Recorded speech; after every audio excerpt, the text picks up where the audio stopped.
Hi, in this video we're going to be talking about motivation. We're going to have a look at quite a lot of theories, a lot of ideas around and about motivation that might help us to understand how we can motivate ourselves and motivate others a little bit better. We're going to try and avoid some of the more Tony Robbins-esque yes you can, yes we can type of theories and literature on this, and try and focus on a little bit of the more serious stuff that can be of use in our projects and in our working lives. A little bit later we're going to see how this is not always easy, and it's not always easy because of the way that we're working, the type of work that we're doing, and the loneliness as well of working by distance, working on projects, working on research where we spend long hours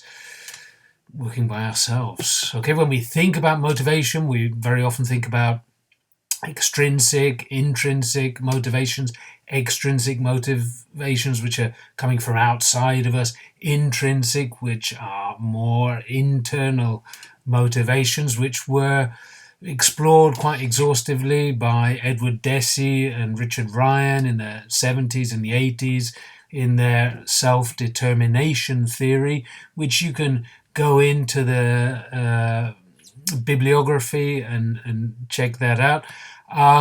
Their internal, intrinsic motivation, it depends on the degree of autonomy that we have, the agency that we feel that we have to influence our own future and the world around us, competence, the degree of mastery, the degree of ability that we have to perform our tasks. And then relatedness refers to how we feel that we are a part of a community, part of a group, working on something. Now, in the third part of this course, when we look at collaboration, we look at teamwork a little bit more in detail. We're going to be seeing how teams, communities, and networks can all play a part. Motivating ourselves and others in groups that work together has really been of great interest since the 1940s, 1950s.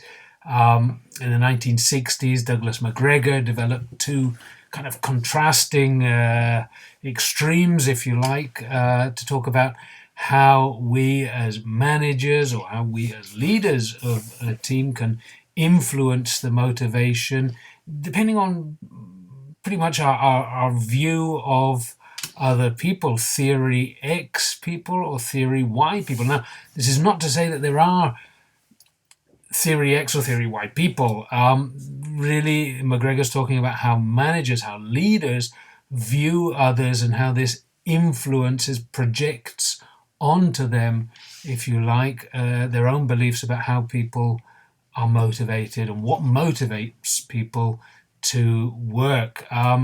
Theory X managers believe that people are instinctively lazy. They don't like to work. They must be forced to work. They need direction. They avoid responsibility. They're not very ambitious. And above all else, they require security in their lives. And if I believe this of the people that I'm working with, then I will project this onto them. And the kind of the Pygmalion theory that people respond to our projections that we see in education a lot, they will probably act accordingly. Theory Y leaders and managers and research group academics believe that people make an effort, and it's naturally that they natural workers. Effort is as natural as work at work as it is at play. People like autonomy, going back to these Edward Deci and Richard Ryan ideas of they're capable of self-control, self-direction, without external control or punishment, and people will usually accept and often seek responsibility. Later in the 1990s, we've seen the ideas of Chris Argyris, who we'll look at a little bit later, talking about mature and immature organizations and mature and immature workplaces. Mature workplaces kind of respond much more to this why theory of human motivation and job satisfaction, and X theory kind of go much more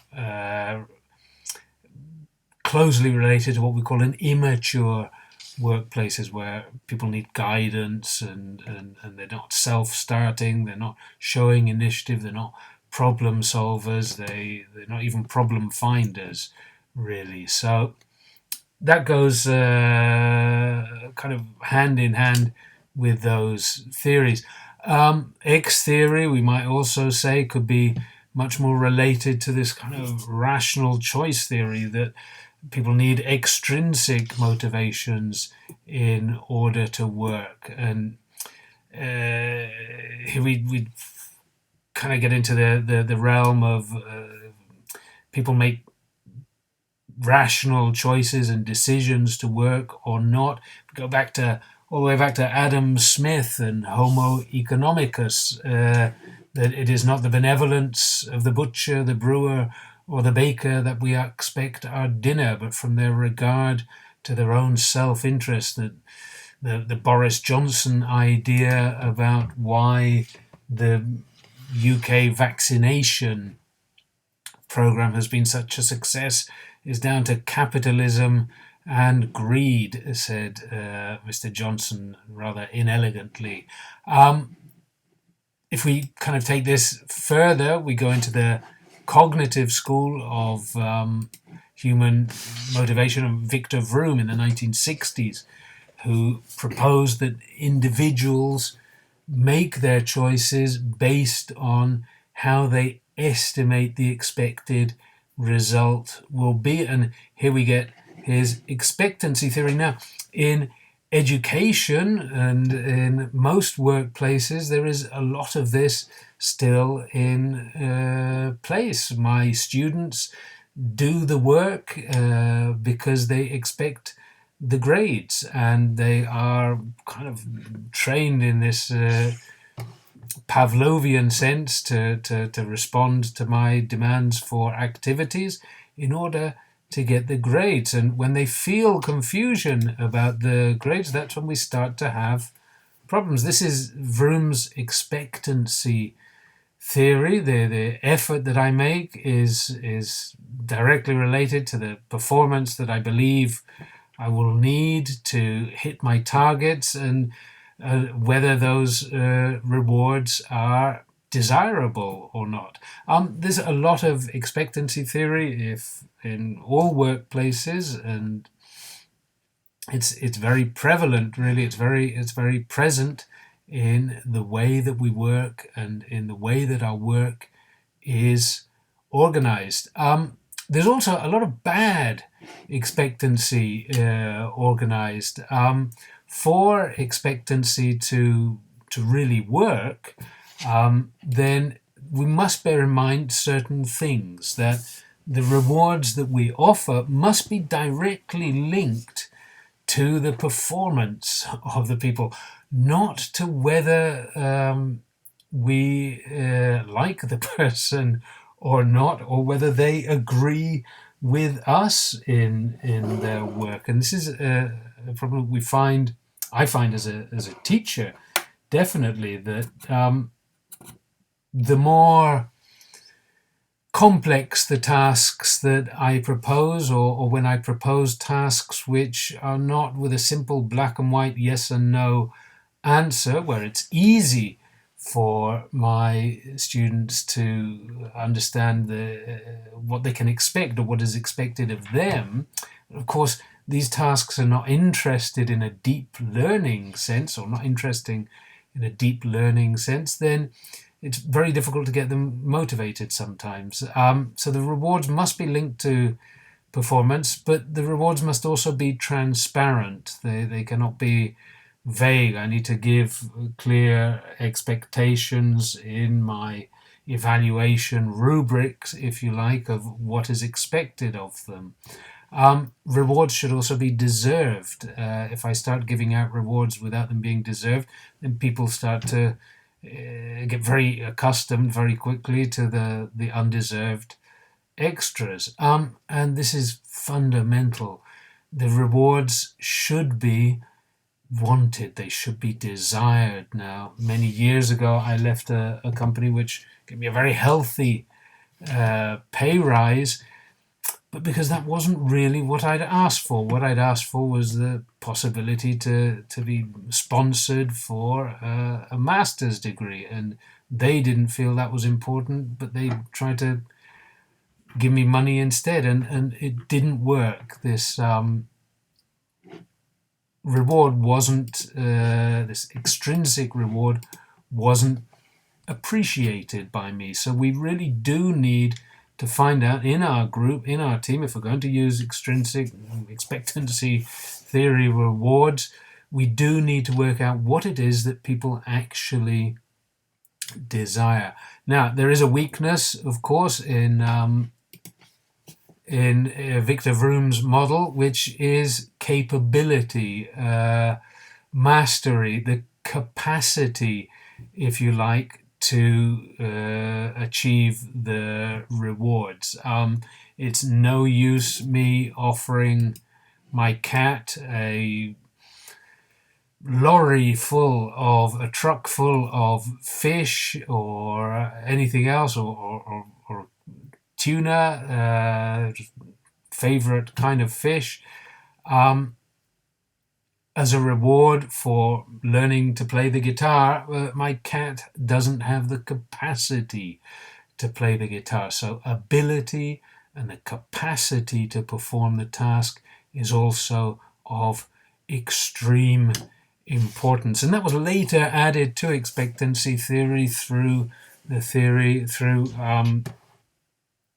Porter and Lawless, who added a kind of updated expectancy theory. The other side, the kind of the homo emotionalis side of human motivation, which has grown enormously in the last decades with the work of Daniel Kahneman in economics, with the Chicago School of Behavioral Economics, writers like Thaler and Sunstein. I'm looking for the book, of course.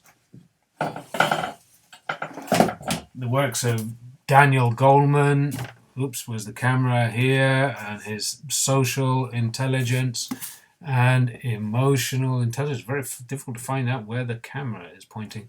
Social intelligence, emotional intelligence has become an enormous boom area where we start to believe that we are motivated and led by more irrational biases, by social pressure, by or perception of authority, what the group is doing. The work of Daniel Kahneman, Dan Ariely, Thaler and Sunstein, who we're going to look at in another video, has talked about motivation as something much more internal, but something much more difficult to imagine. It's not just the desire to be for economic gain that's driving the baker to make his bread, but also a lot of other emotional and social motivations. This has been studied, of course, if you go back to Maslow's pyramid from the 1940s, where this is the first of the pyramids with the physiological, security, social needs, and love and belonging, self-esteem needs, and then kind of the peak of the pyramid for Maslow in the 40s is self-actualization, achieving your full potential, and self-actualizers are people with a lot of acceptance, realism. They are problem-centered, creative thinkers, capable of spontaneous work and motivation, continually fresh in their appreciation, and they are lucky enough to feel this flow of peak experiences, wonderful feelings, which for most of you studying for exams or preparing research projects, it's a little bit difficult to imagine where the peak experiences are coming from at the moment. And maybe you experience them, but playing music or reading a book or reading poetry or writing poetry even, or in a barbecue with your friends, but you don't really feel it in the workplace, and that's the problem. Maslow then kind of actualized his own self-actualizing model in the 70s to talk of growth areas and deficiency areas, which kind of leads us into the next theory that we're going to look at. And this is very 1960s, 1970s stuff, and the final peak of the pyramid is, of course, transcendence, which probably a lot of you are not feeling a lot of the time in your daily work. No. Why do we love Maslow? Well, we all love a pyramid. Pyramids are, of course, extremely popular in research, and especially in needs and motivations. If you're going to think of a theory, please try and make sure that either it's a loop or a pyramid. They seem to be very long-lasting theoretical frameworks. Hierarchies are good. Maslow's great, but for me, for motivation, I'm going to bring in here a personal favorite of mine, because he does lead into another more recent theory of motivation, which is very closely related to the task that I want us to perform this week.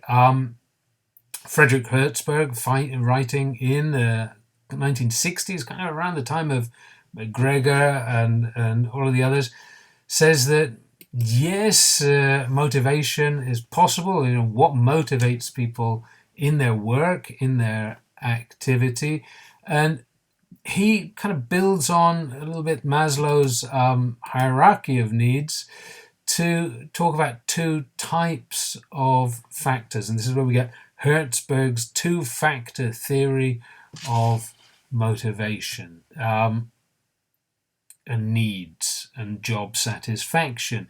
In the first part, we've got the hygiene factors. Now, the hygiene factors are interpersonal relationships, the relationship that we have with the people that we work with bosses as well. He also talks about company policy. Do we agree with? Do we feel? Do they reflect our desires and needs and motivations? The things that we're doing at work, the degree of supervision and the style of supervision, the salary, the working conditions. These are all what he calls hygiene factors. And hygiene factors are, rather than motivating us to work more, hygiene factors can dissatisfy us at work. And if we don't fix the hygiene factors, if the hygiene factors are not cared for, looked after, and understood by leaders and managers, then the second level of motivating us to work more, without that kind of higher level of motivation that we get through achievement, recognition, the work itself, the meaningfulness, if you like, of the work itself, the responsibility that we feel and the advancement, none of these will work because we are dissatisfied with the basics. Now, for managers, for organizers, for research group leaders, this means that we need to first eliminate the dissatisfaction, build this meaningful work for all positions, provide the job security. And now lots of those of you who are in research situations are now laughing heartily probably at this, because you're thinking, well, what how are my basic needs being met by my universities in job security, meaningful wages, and so on. I am not here to change things, but I am here to give you a little bit the theory on this. And of course, it does affect your motivation. But in the future, when we become the leaders of this next generation of students and research group leaders, well, possibly we should bear this in mind before we start organizing barbecues and researcher of the month or student of the month activities. Do they have enough to eat? Could be a good question that we ask ourselves first. Okay, so that's Herzberg's theory, or the two-factor theory of motivation, and he later revisited this work in the 1980s. I'm going to give you a link to this article. Found pretty much that the same was true, that there were elements that dissatisfied people, that stopped people from working, and elements that motivated people to work. Now then, how does this relate to the activity? Well, one of the disciples, if you like, of this work now is Teresa Amabile. Teresa Amabile's done a lot of work on intrinsic, extrinsic motivation and creativity and the social factors that affect people in their creative work. Project work is creative work. Research work should be creative work. Discovering some quite interesting things, that offering extrinsic rewards, for example, to school children making collages, they discovered that the results were less creative when students were offered a prize or a reward for their creative work. And this is possibly something we should bear in mind when we start organizing entrepreneurship prizes and prizes for the best and prizes for the most creative. Actually, we are blocking their creativity very often. Now, Teresa Amabile, Steve Kramer decided to look into this through some qualitative, reflexive research, asking people, many people, thousands of people, I think, actually took part in this, to keep a diary of what motivated them and what allowed them to progress at work. They believe in the existence of what we call the inner working life, the inner work life, and they discovered this idea of the progress principle. And this is the summary, really, of all the things that can boost emotions, motivation, and perceptions during a work day, during your study day or your research day. The single most important is making progress in meaningful work. The more frequently that people experience that sense of progress, the more likely they are to be creatively productive in the long run. And the words to really stick with here are progress in meaningful work. And this can be problematic because there are lots of studies recently that say that people don't feel that their work is making a meaningful contribution to the world. Hopefully we've got the right book here. Leading on from a question that this guy, Dave Graeber, wrote in an article in Strike magazine. He built this theory of bullshit jobs, that many people are actually dedicated to jobs which have absolutely no meaning, work which has absolutely no meaning either to themselves or to society. And then YouGov, the British pollster, official pollster, asked British workers in 2015 whether they felt that their job was making a meaningful contribution to the world, only to discover that 37% of British workers say that their job is making no meaningful contribution to the world. Now, if we go back to Amabile and Kramer's progress principle, this is actually quite a frightening and freaky thing. As researchers, as students writing projects, really, you should have the sense that your work is making a meaningful contribution to the world. If not, you only live once. Maybe it's an idea to change your project or to look for something else to do. If you don't feel that your work is making a meaningful contribution to the world, then really you will find progress incredibly difficult to motivate. I find this a lot with my students in Spain, and not just in Spain, because now I'm teaching a lot of international students as well. I find a lot of students who are studying things that they have really no interest in, and they're studying them because they think that this is useful for them to find a job. And this is kind of depressing, really. A lot of people embarking on decades of study in business studies, economics, law, engineering, that they have absolutely no motivation for, and it's going to be very difficult for them to actually progress and finish. Study what you love, please. The inner work life that we have, say, and I know this is a long video, but this is going to be the big video for this module, really. Workdays events come in, and we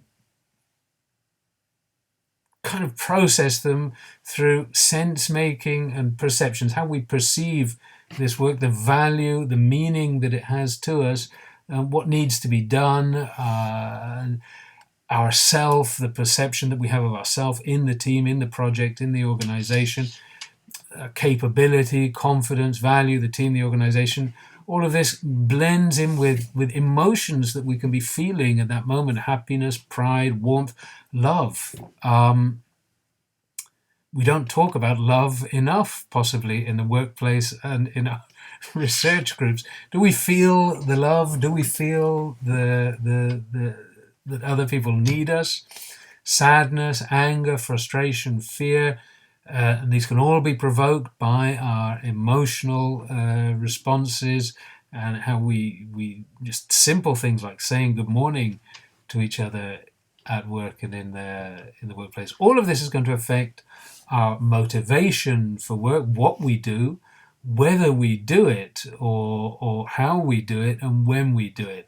This is all a part of our inner work-life system, and all of this then is going to influence our work performance. And if you go back to Victor Vroom's expectancy theory, this kind of fills a gap.